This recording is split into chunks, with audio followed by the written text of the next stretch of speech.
Hello everyone, you're watching Realme24.com channel, and today we are going to disassemble Realme C53. First of all, as usual, we need to remove the card tray. To do that, we use a SIM eject tool. Insert it into the hole, gently push the tray out, and set it aside.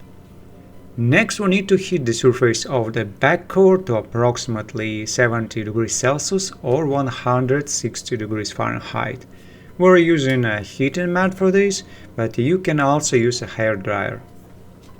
And after about 10 minutes, we can proceed with separating or prying off the back cover. For this, we use a thin plastic film.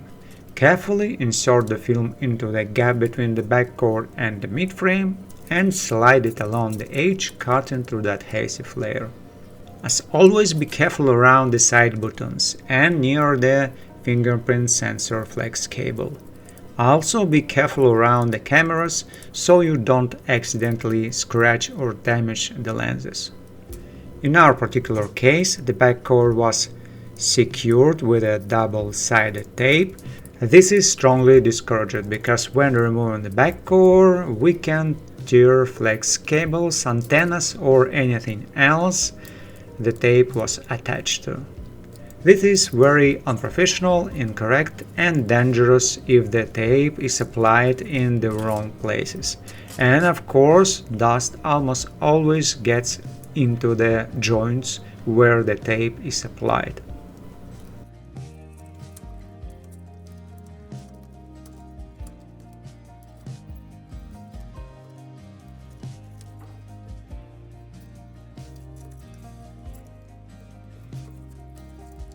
So we carefully try to open the back cover, gently lift it up, open it, and we can see the mess inside caused by the tape.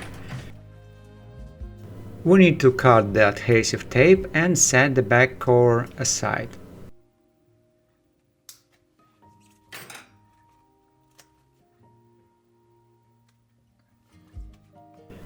After that, we need to protect the camera lenses. For this, we use a special protective film. Please note that we apply the film not directly onto the lenses, but onto the frame around them. This is, of course, to protect the lenses from debris or dust. Next, we need to remove the screws. First, we remove the screws in the upper part. For this, we use a 1.5 mm Phillips screwdriver or a Phillips H2O. We remove the screws and place them on a dedicated surface in a specific order so we don't mix them up during reassembly.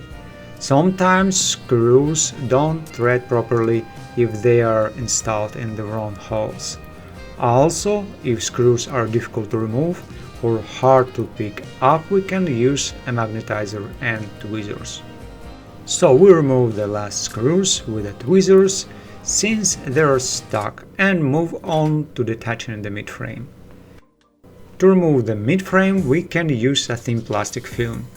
Carefully insert it into the gap near the card tray opening between the mid-frame and the display frame, slide it along the edge, release a few clips, and then switch to a thicker tool. If we immediately use a thicker tool near the card tray opening, we might accidentally damage the edge of the display or the mid-frame, since it is very thin in that area and the plastic can break easily. On the second attempt, we managed to release a few clips and start working our way around the edge. As usual, the cover is firmly secured along the edges.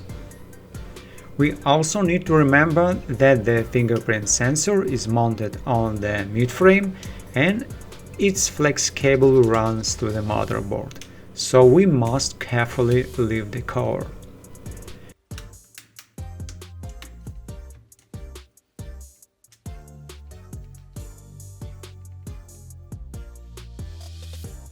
We gently lift and flip over the mid-frame.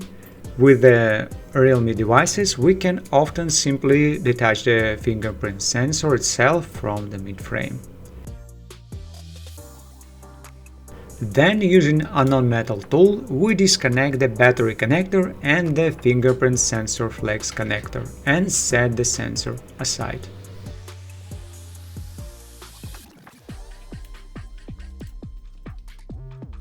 After that, we move to the lower section. In the lower part, we disconnect the interconnect flex cable and the coaxial cable connector. Now we can remove the loudspeaker cover. We carefully detach it.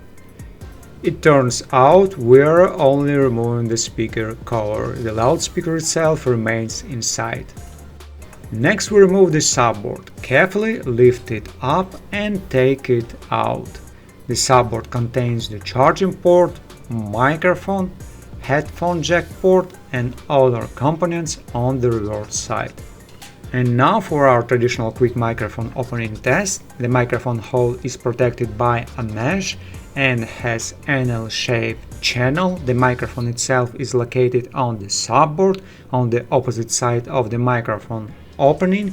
If we insert something into the microphone hole, we won't be able to damage the microphone this way.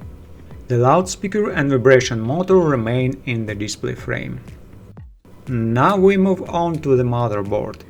We need to disconnect the cameras, carefully unplug them. The cameras might be slightly glued in place.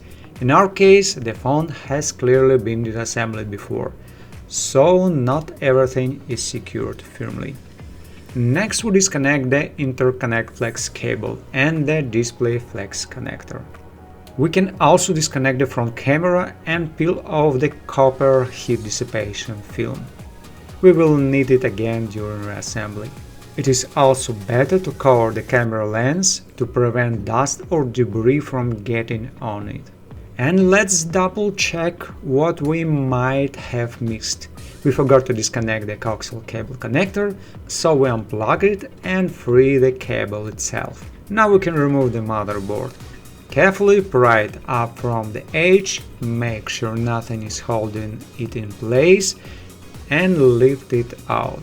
By the way, the board may also be secured with a thermal paste on the reverse side. And finally, we move on to removing the battery. In our case, the phone had been disassembled before, and the battery is attached in an unclear way on the reverse side, most likely with a double-sided tape. So we need to remove the battery very carefully. First, we try to lift it with a tool and realize that the battery is held quite firmly. We can use a special rigid plastic tool to carefully lift the battery from one edge to make it easier to detach. So we create slight tension and gently lift the battery. Now we can see the location of the interconnect flex cable and the display flex cable underneath the battery. And that completes the assembly. Thank you for watching, and we'll see you in our next videos, either on our Telegram channel or on our website. And never use 3M or regular double-sided tape, it is absolutely unsafe. Okay guys, now we're done. Thank you for watching. If you like what we do, please consider subscribing to our YouTube channel or read our articles on our website. Take care of yourself, and until next video.